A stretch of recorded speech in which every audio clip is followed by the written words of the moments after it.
নমস্কাৰ বন্ধুসকল।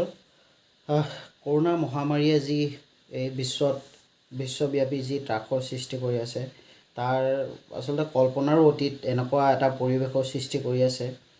তাৰ কাৰণে আমি সজাগ হ'ব লাগিব, সচেতন হৈ থাকিব লাগিব, পৰিষ্কাৰ হৈ থাকিব লাগিব। সকলোখিনিতো জানেই, চবেই কৈ আছে।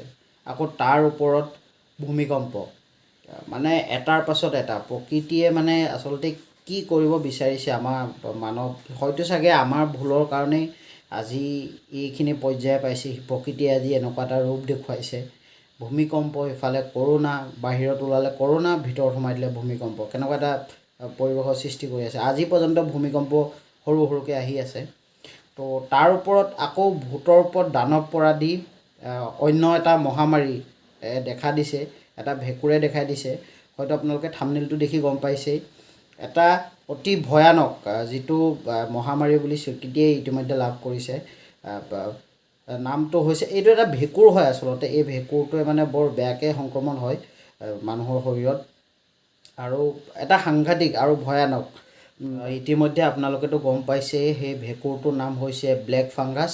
বাবাটো কি ওলাইছে বুলি ক'লি? Black fungus.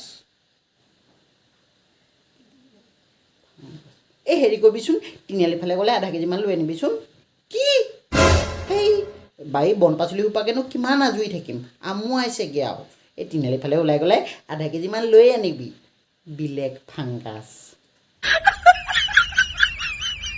एकदम इन्होंने वक्त बदल दिया, जज्बात बदल दिए, जिंदगी बदल दी। ओ भाई मारो, मुझे मारो।